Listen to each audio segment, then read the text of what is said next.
శ్రీమద్భాగవత రహస్య ప్రకాశము మాస్టర్ ఈకే గారి వివరణ చతుర్థ స్కందంలో 876 పద్యం దగ్గర మనము చెప్పుకున్నాం. ఇప్పటివరకు మనము సాధకుడు సాధన చేయాల్సిన విధానము, ఆంతర్యామిని గుర్తుంచుకునే విధానము చెప్పుకున్నాము. మహితాత్మకుడు ధీరుడై లోక వ్యవహారమునను వేద మార్గమునను గల కర్మలాచరించుట ఎందు పట్టుదలను కుతూహలాన్ని విడిచిపెడతాడు. భగవంతుని యందు అంతర్యామి బుద్ధి కలగడం అంటే అంతర్యామి గురువో సజ్జనుడో తండ్రో తెల్లో అనే రూపాలు ధరించి కనిపించినప్పుడు ఆ రూపముల యందు అంతర్యామి బుద్ధి నిలపాలి. అప్పుడే సాధకుడు జ్ఞాని అవుతాడు, అప్పుడే మహితాత్మకుడు అవుతాడు. ఇలా అనడం వల్ల కుటుంబ పోషణాధికాలు మానునని, వేదోక్త సత్కర్మలకు సున్న చుట్టునని అర్థము కాదు. వానిని ఆచరించడం అప్రయత్నంగా సమర్పణ బుద్ధితో జరుగును. ఫలితాన్ని బట్టి ప్రత్యేక ఆదరంతో చేయడం మానేస్తాడు. ఫలితం వస్తుందంటే బాగా చేయడం, ఫలితం రాదంటే ఎలాగో చేయడం కాకుండా దానితో పట్టుదలలు రాగద్వేషాలు పుట్టవు. జింక చర్మము లభించే వరకు జపము ప్రారంభించనని భీష్మించకూడదు. ప్రయాణాధికారులలో దేవతార్చన కుదరలేదని తలపట్టుకొనడు. పండుగకు భార్యకు పట్టుచీర కొనిపెట్టలేకపోయానని చింతించడు. సాధ్యమైన వానిని దైవానుగ్రహాలుగా తెలుసుకుని తదర్పణ బుద్ధితో ఆచరిస్తాడు. వానికి వైదిక కర్మలు లౌకిక కర్మలు అనే భేదం నశిస్తుంది. ఈ భేదము సదుపాయము కొరకు మానవుడు పెట్టుకున్నదే గాని ఉన్నది కాదు. ఇహము పరము అనే భేదము కూడా ఇట్టిదే. అహోరాత్రాలు రైల్లో ప్రయాణం చేయవలసిన రైల్వే అధికారి ఆ రైలు బండిలోనే తన కుమార్తెకు పెళ్లి సంబంధాన్ని గురించి మాట్లాడి నిశ్చయించుకుంటాడు. ఈ స్థితిలో వానికి తన పని ఆఫీసు పని అనే భేద బుద్ధి నశిస్తుంది. విధేయత క్రమశిక్షణ లేని వానికి నిబంధనలు ఆవశ్యకము కానీ అవి సిద్ధించిన వానికి నిబంధనలు అక్కర్లేదు, నియమములు చాలు. కనుక మహారాజా, నీవు చేస్తున్న వేదోక్త కర్మలన్నీ కూడా పరమార్థ రూపాలే. వానిని ఆచరించడం వలన సర్వతోముఖమైన వికాసం కలుగునన్నమాట సత్యమే. ఈ మంత్రములు చెవులకింపుగా ఉండుట సత్యమే అని వాని అనుష్ఠానమునకై నీవు సేకరించిన దర్భలు మున్నగు వస్తువులు కూడా శ్రేష్టమైనవే, అందు సందేహమేమీ అక్కర్లేదు. కానీ నీవు ఆచరిస్తున్న యజ్ఞకర్మలు ఈ వస్తువులను అంటుటలేదని తెలుసుకో. యజ్ఞ సంభారాలు సృష్టికి సంబంధించినవి, యజ్ఞకర్మలు చేయువానికి సంబంధించినవి. బియ్యం, కూరలు, పప్పు, ఉప్పు, నీరు, కట్టెలు, అగ్గిపెట్టే వేరువేరు దుకాణాల వారికి సంబంధించినవి. వానితో వండుకోవడం భోజనం తినేవానికి సంబంధించింది. ఈ కర్మ ఈ వస్తువులని అంటదు. యజ్ఞం చేస్తూ నేతిలో సమిధలను వేల్చితే నేయి సమిధలను అంటి దగ్ని దహించుట సృష్టి ధర్మమైన యజ్ఞం. ఆచరించువానికి యజ్ఞకర్మము, దాని ప్రయోజనం ఈ సృష్టి ధర్మాలని అంటవు. ఈ వివిధ కర్మలును పురుషునకు ప్రయోజనాలు సాధించి పెట్టునని భావించి చెయ్యకు. మనకి ప్రయోజనాలు సాధిస్తాయని భావించి చేసుకోకూడదు. బుద్ధిమంతులైన పెద్దలు ఇన్నిటి ఎందును జనార్దనుని ప్రతిపాదిస్తున్నారు. వేద కర్మలు సర్వోత్తములని నిరూపింపచూచువారు వేదమనగా ఏమో తెలిసినవారు కాదు. నిత్యము సనాతనమగు అంతర్యామి తత్వమే వేదమందలి తాత్పర్యమని వారికి తెలియను. ఇతడు కలెక్టరు, ఇతడు నా కొడుకు, ఇతడు మంచివాడు, ఇతడు బలవంతుడు మొన్న వాక్యాలలో ఒక్కొక్కని వేరువేరుగా సూచింపనక్కర్లేదు. ఒక్కరిని గూర్చి అనేక ప్రయోజనాలు బట్టి ఈ విధంగా చెప్పుకోవచ్చు. అలాగే వేదములందు అగ్ని, ఇంద్రుడు, వరుణుడు మున్నగు దేవతలందరూ అంతర్యామి అందరి సృష్టి ప్రయోజన రూపాలే కానీ వేరువేరు దేవతలు కారు అని తెలిసినవాడే వేదం తెలిసినవాడు. ఇంద్రుడని, మిత్రుడని, యముడని, మాతరిశ్వడని పేర్లతో ఒకే అస్తిత్వమును ఒకే అనేక విధాలుగా తెలిసిన వారు పలుకుతున్నారు అని ఋగ్వేదంలో సుపర్ణ సూక్తం చెప్తోంది. 878. నీవు భూగోళమంతటి యందును తూర్పు దిక్కునకు కొసలుండునట్లుగా దర్భలను పరిచితివి. దానితో ప్రాచీన బర్హి అని పేరు పొందితివి. యజ్ఞాలను చేస్తున్నావు, అనేక జీవులను యజ్ఞ పశువులుగా చంపుతున్నావు. అది అహంకారము, అవినీతి అవుతుంది. ఇన్ని సత్కర్మలు ఆచరించి కర్మ యొక్క స్వరూపాన్ని, విద్య యొక్క రహస్యాన్ని తెలియని అజ్ఞానివిగానే ఉన్నావు. భూగోళమున సూర్యకిరణాలు ఎచ్చట పుట్టిన వారికచ్చట ప్రాంతీయములై తూర్పున పుట్టి పడమటకు వ్యాపిస్తుంది. అది ప్రాచీన పరచిన దర్భలు. అతడు అహోరాత్ర స్వరూపుడు. అతడు కర్మసిద్ధికే జీవులలోనికి దిగివచ్చాడు. ప్రాచీన పర్హి వేరువేరు వ్యక్తులుగా వేరువేరు తావులు ఎందు జన్మించాడు. వేరువేరు సూర్యోదయాలు అహస్సులను అనుభవిస్తున్నాడు. సూర్యోదయం వలన వేళలను ఏర్పరచుకొని కార్యక్రమాలు బిగించుకొని కార్యాలు ఆచరిస్తున్నాడు. అవే యజ్ఞాలు. వేరువేరుగా దేహాలతో జన్మించడంలో ఒక జీవిని దేహం ఇంకొక జీవి తినడం పుట్టింది. వేరువేరుగా దేహాల్లో జన్మించడంలో ఒక జీవి దేహాన్ని ఇంకో జీవి తినడం పుట్టింది. తృణాన్ని పశువులు, గడ్డిని పశువులు తింటాయి కదా, ఎలుకని పిల్లిని కుక్క తింటున్నవి. మానవుడు చెట్లను, జంతువులను కూడా తింటున్నాడు. పరబ్రహ్మము దేహము సృష్టి అందే జీవులకు ఆహారం లభిస్తోంది. అంతవరకు మంచిదే, అంతటితో ఆగలేదు. రాగద్వేషాదులతో, ఈర్ష్యలతో, పట్టుదలతో జీవి బాధ పెట్టుట, హింసించుట జరుగుతోంది. నరసృష్టిలో ఎక్కువగా జరుగుతోంది. ఈ విధంగా సృష్టి అందలి పశుయజ్ఞము ఖండదృష్టిచే హింసాకాండగా ఆచరించబడుతూ ఉంది.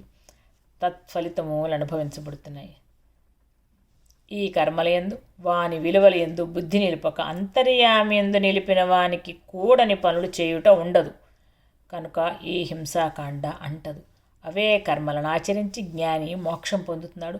అవే కర్మలు ఆచరించి అజ్ఞాని కర్మస్వరూపాన్ని, జ్ఞానస్వరూపాన్ని తెలియక మూర్ఖుడై జీవిస్తున్నాడని అర్థం. కర్మ యొక్క స్వరూపాన్ని, విద్య యొక్క రహస్యాన్ని తెలుపుతాను విను అని నారదుడు ప్రాచీన బర్హికి చెప్తున్నాడు. జీవులలో ఉన్న సర్వేశ్వరునకు సంతుష్టి కలిగించేది మాత్రమే పవిత్ర కర్మ. సర్వేశ్వరుని యందు మనస్సు నిలుచుట దేని వలన కలుగునో అది మాత్రమే విద్య. సర్వాంతర్యామి ఏ దేహధారులకెల్ల తానుగను, ఆ లోపల తన స్వామిగను కూడా ఉన్నాడు. దీనినెరిగి ఆ స్వామికి అర్పించుచు ఆ జీవులను క్షేమము కూర్చు కర్మలను ఆచరించుటే ఈశ్వరుని ఆశ్రయించుట. జీవుల రూపమున ఈశ్వరుడు నీకు ప్రియుడై వర్తించినప్పుడు నీ చేత సేవించబడతాడు. నీకు అణుమాత్రము కూడా దుఃఖం లేని జీవితం సిద్ధించును. ఇట్లు తెలిసినవాడొక్కడే విద్వాంసుడు, గురువు, వాడే శ్రీహరి స్వరూపుడు. రాజా, ఈ వివరణము వల్ల నీ సందేహం అనే ముడి విడిపోయినది కదా. ఇంకొక రహస్యాన్ని శ్రద్ధతో విను. 880వ పద్యము. వనమున పుష్పవాటికల యందు పుష్పాలున్నాయి. వాని యందు మకరందం ఉంది, సుగంధం ఉంది. ఆ వనమున తన ప్రియురాలితో విహరించుటకు ఒక జింక ఆకర్షించబడింది. మనస్సు వన సౌందర్యమున చిక్కుకుంది. చెవులకు తుమ్మెదల శబ్దము ఇంపుగా వినిపిస్తోంది. ముందు కొంత దూరమున తోడేళ్లు తిరుగుతున్నాయి. ప్రియురాలితో చెంగలించుచున్న జింక ఆ తోడేళ్లను చూచి భయపడిను. వెనకకు తప్పుకొని చూచెను. వెనక నుండి వేటగాడు విడిచిన బాణము నడ్డికి గుచ్చుకొనెను. మనస్సును తటాల మృత్యుభీతి కలిగెను. అప్పుడు ఆ జింకను ఎవడు రక్షింపగలడు? అట్లే నరులు కూడా ఇంద్రియాకర్షణమున చిక్కుకొని కర్మాచరణములోనికి చొరబడి వయస్సు దాటుటతో చిక్కుకొని పోవుచున్నారు. 881. నరులు తాము ప్రేమించిన స్త్రీలున్న చోటికి ఆకర్షింపబడుతున్నారు. అక్కడ వైభవముగా భుజించుచూ రుచులు మరుగుతున్నారు. నీచమైన కామచేష్టలు, తిండిపోతు లక్షణాలు అబ్బుతున్నాయి. నాలుక యందును రహస్యావయములందును అభిరుచి, కోరిక చోటు చేసుకును. అభ్యాసవశమున ఈ 2 స్థానముల యందును సుఖములను అన్వేషిస్తూ తిరుగుతూ ఉంటారు. తాను కామించిన స్త్రీ సమక్షమున ఉండవలెనని అనిపిస్తుంది. ఆమె చిరునవ్వు మున్నగు చేష్టలందే మనస్సు కరిగిపోతుంది. ఆమె ఆటలు వినటానికి చెవులు తహతహపడుతుంటాయి. ఆ సంభాషణలే మనోహరాలుగా ఉంటాయి. అందు అహోరాత్రాలు తెలియకుండా గడిచిపోతాయి. వానినతడు లెక్కింపడు గాని అవి అతని వయస్సు రూపమున ఆయుర్దాయాన్ని హరించుచుండును. ఇంద్రియముల ఎదుట ఉన్న తోట వంటి దృశ్యాలు అతడు గమనిస్తూ ఉండగా పరోక్షమున కాలస్వరూపుడు దేహమునందు బాణం కొట్టినట్లు సామర్థ్యాన్ని హరిస్తాడు. అదృశ్యములైన ఆపదలు తెలియని వాడే జీవుడు దృశ్యములైన శుభాలని అనుభవిస్తూ ఉంటాడు. ఆపదలు అదృశ్యంగా వస్తాయి. అది తెలియని జీవుడు దృశ్యంగా ఉన్న శుభాలను అనుభవిస్తూ ఉంటాడు. అట్టి జీవుడు ఆ జింక వంటివాడు.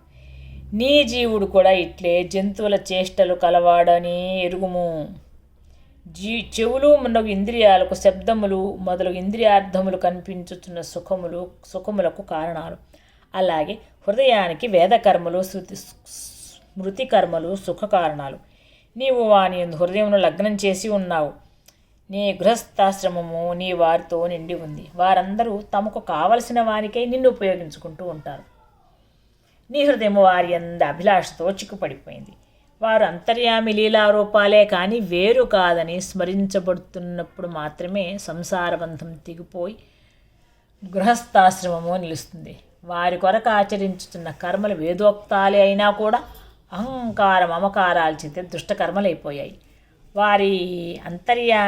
వారి యందు అంతర్యామికి సమర్పింపబడు ఆ కర్మలే పవిత్రములు వేదమయములు అవుతాయి.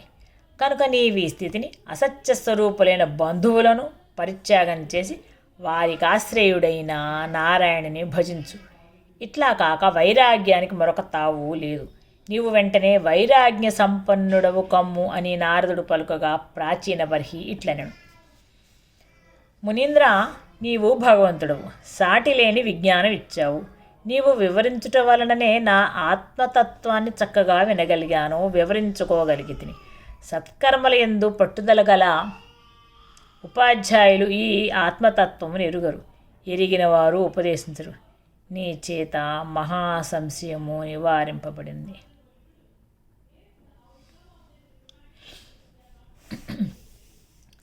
884. ఇంద్రియ ప్రవృత్తులు దేనియందు వర్తింపవో అట్టి భగవత్తత్వము విషయమున ఋషులు కూడా మోహపడుతున్నారని అంటివి కదా. నాకొక సందేహం మిగిలి ఉంది.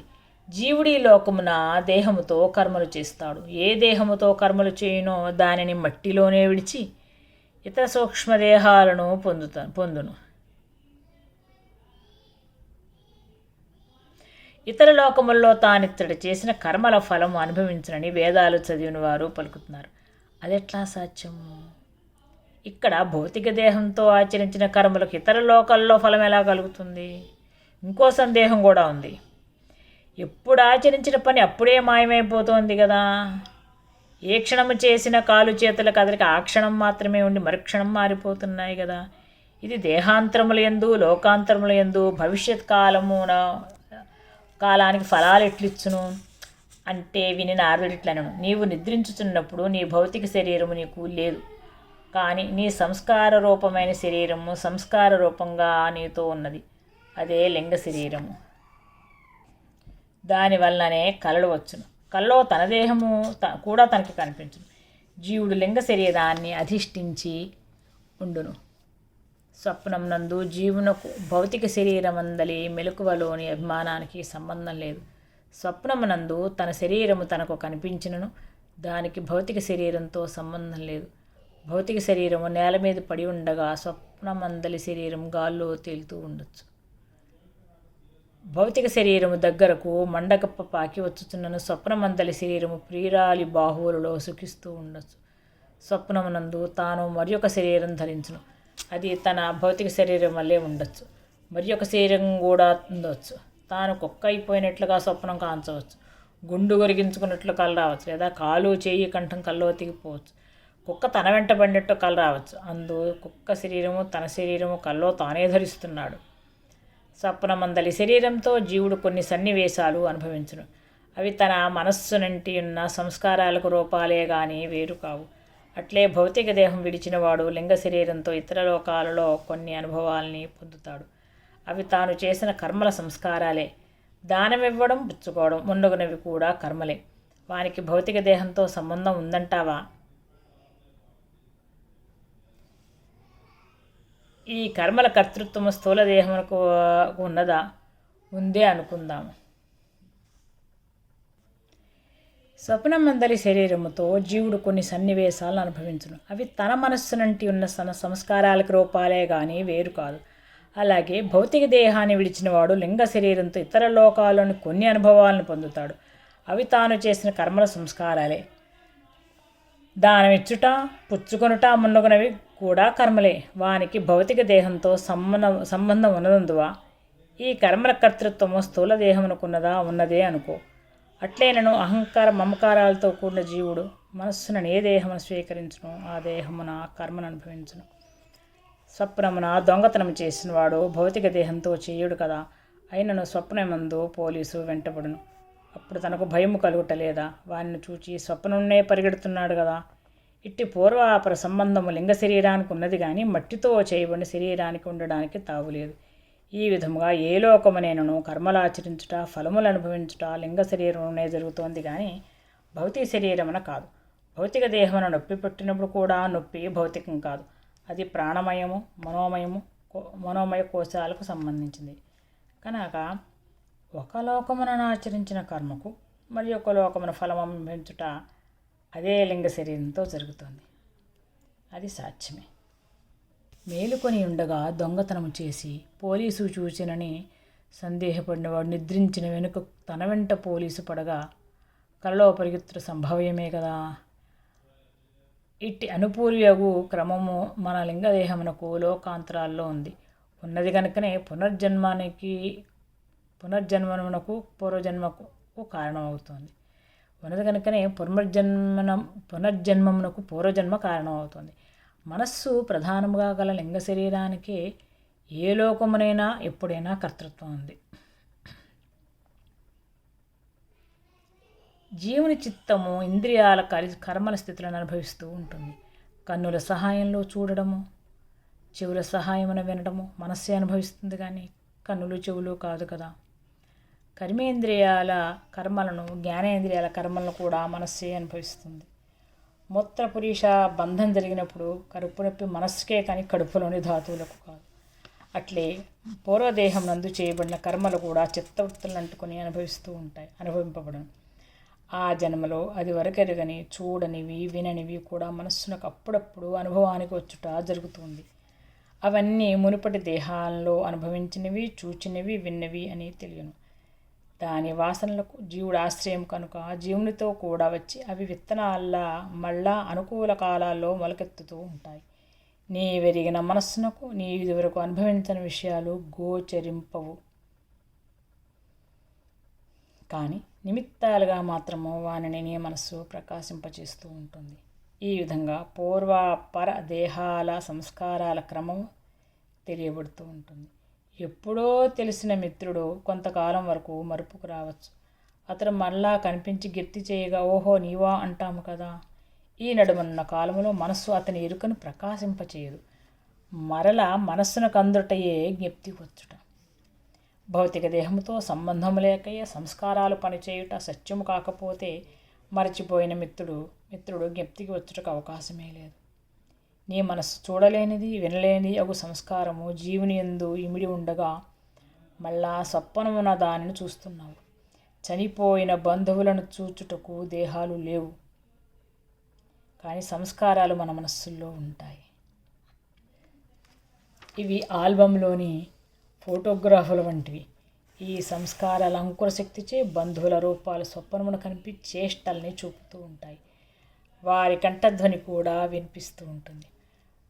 స్వప్నాలు దేశాన్ని, కాలాన్ని, క్రియల్ని ఆశ్రయించుకుని వికసిస్తాయి. మెలకువ లేని మనస్సునకు ఈ శక్తి లేదు. మెలకువలోని మనస్సు ఒక్కొక్క ఇంద్రియార్థాన్ని అనుభవించు సామర్థ్యం కలది. దానికి క్రమానురోధం అనే సంకుచితత్వం ఉంది. అంటే ఒకదాని తర్వాత ఇంకొకటి అనుభవించాల్సిందే కానీ మరి ఒక పద్ధతి లేదు. పూర్వ సంస్కారాలలోని అంశాలన్నీ జాగ్రత్త అవస్థలో మనస్సున క్రమానురోధమును మాత్రమే అనుభవించబడును. స్వరూపమున 888 పద్య వివరణ. స్వరూపమున శుద్ధసత్వము కలది మనస్సు. అంతర్యామి గుణాలను మాత్రమే ధ్యానించు స్వభావం కలది. చూస్తున్నవాడు మనస్సునందు ఛాయగా ఏర్పడును. ఆ ఛాయ యందు సకల ప్రపంచం గోచరిస్తుంది. స్వచ్ఛమైన పూర్ణిమ చంద్రబింబంపై రాహువు ఛాయ ప్రసరించినప్పుడే ఛాయే కనిపిస్తుంది, కానీ చంద్రుడు గోచరించడు. మనస్సు 5 రేఖల పుష్పం వంటిది. ఆ రేఖలే జ్ఞానేంద్రియ ప్రవృత్తులు. కాలాన్ని బట్టి ఇట్టి పుష్పం మొత్తం ఆరాలిపోవడం సంభవిస్తుంది. మృత్యువున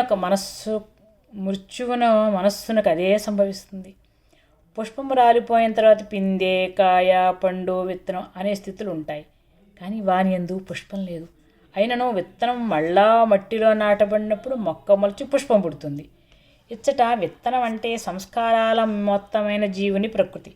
మళ్ళా మట్టిలో నాటబడుట వంటిదే తిరిగి భౌతిక దేహం పొందుట. దానితో మరలా మనస్సు, ఇంద్రియాలు పుడుతున్నాయి. ఆ విత్తనానికి అదే పుష్పము, అదే వాసన, రంగు, రేఖల సంఖ్య సంక్రమించినట్లు మళ్ళా పుట్టి పెరుగుతున్న మనస్సునకు అవే సంస్కారాలు సంక్రమిస్తాయి.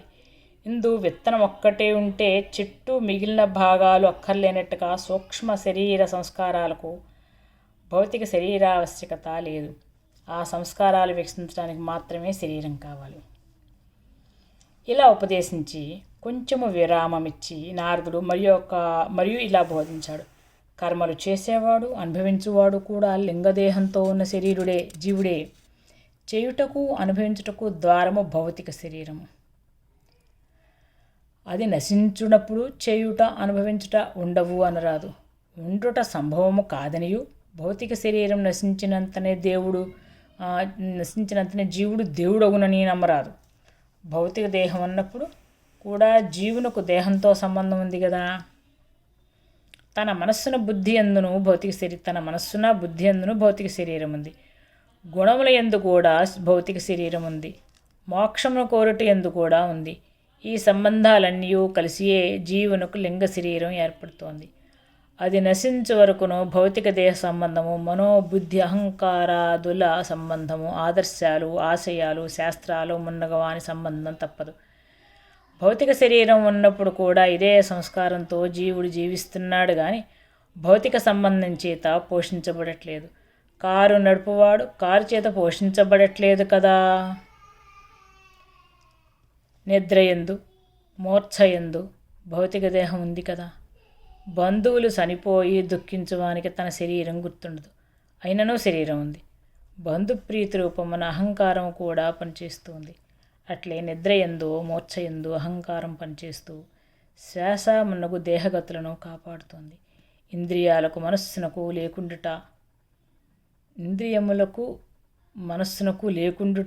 లేకుండుట కాదు. అమావాస్య యందు చంద్రుడు లేడా? పిండమునందు ఇంద్రియాలు, దేహభాగాలు లేవా? గుణాలుగా ఉన్నాయి. మర్రిగింజలో మర్రి చెట్టు లేదా? గుణం రూపంలో ఉంది. అలాగే దేహం విడిచిన వాని లింగ శరీరమున అతని దేహేంద్రియాదులు అన్నీ ఉన్నాయి, అహంకార రూపంలో ఉన్నాయి. మనస్సునకు మాత్రం ఉండదు. ఏదైనానో ప్రకాశించిన స్థితిలో మాత్రమే మనస్సు గ్రహింపగలదు. తెర మీద బొమ్మ పడినప్పుడే ప్రేక్షకునకు సినిమా ఉంటుంది. సినిమా యాంత్రికునకు అంతకు ముందు కూడా ఉంటుంది. అతని దగ్గర ఫిల్మ్ రీలు రూపంలో ఉంటుంది. అలాగే తెర మీద పడనివి మనస్సునకు ఉండవు, జీవునకు ఉంటాయి. ఫిల్మ్ రీలు వంటిది లింగ శరీరము. ఈ స్థూల దేహము విడిచినప్పుడు కూడా జీవికి అహంకార రూపమైన స్థూల దేహం ఉంది. మేలు కొనినప్పుడు ధనమునందు మిక్కిలి లోభం కలవాడు భౌతిక లోభము కలవాడు అనరాదు. అతని ధనలోభము అహంకారమున సంస్కార రూపంలో ఉంది, నోట్ల కట్టలలో లేదు. నిద్రించుచున్నప్పుడు స్వప్నమున ధనము కనిపించినను దాని కొరకై ప్రాకులాడును. అలాగే విషయంలో ఆసక్తి గల జీవుడు చనిపోయిన తర్వాత కూడా వానికి విషయాలున్నాయి. జీవుని లింగ శరీరము త్రిగుణాలతో, పంచతన్మాత్రలతో, షోడశ వికారాలతో విస్తరించుకుని ఉన్నది. దానిని అధిష్ఠించిన మెలకువయే జీవుని అస్తిత్వం. 890. జీవుడు తన లింగ దేహాన్ని విడువకయే అనేక స్థూల దేహాలను ధరించి విడిచిపెడుతున్నాడు. అలాగే సుఖము, దుఃఖము, భయము, మోహము, శోకము మొదలగు వాని యందు ఒకదాని నుండి ఒకదానికి పాకుతున్నాడు. చూడు, ఒక పురుగు ఆ ఆకుపై నుండి మరి ఒక ఆకు మీదకు పోతున్నప్పుడు ఏం చేస్తోంది? దేహము ముందరి భాగాన్ని చూచి మీది ఆకు అందుకుని తర్వాత కదా వెనక ఆకును విడిచిపెడుతోంది. 2 ఆకుల నడుమ దూరమున్నను ఆకు మార్చిన పురుగు మరి ఒక పురుగు కాదు కదా. అలాగే జీవుడు ఒక భౌతిక దేహమును కొంత జీవించి భౌతికంగా చచ్చి మరి ఒక దేహంలో పుడుతున్నాడు. ఈ నడుమ అహంకార రూపమైన లింగ శరీరాన్ని కోల్పోవట్లేదు. పురుగు రాబో ఆకును అనుకూలతను బట్టి ఎట్లా నిర్ణయిస్తుందో అట్లే సంస్కారాల తోడి మనస్సు తన జన్మల్ని నిర్ణయించుకుంటుంది. ఓం నమో భగవతే వాసుదేవాయ. ఓం తత్సత్.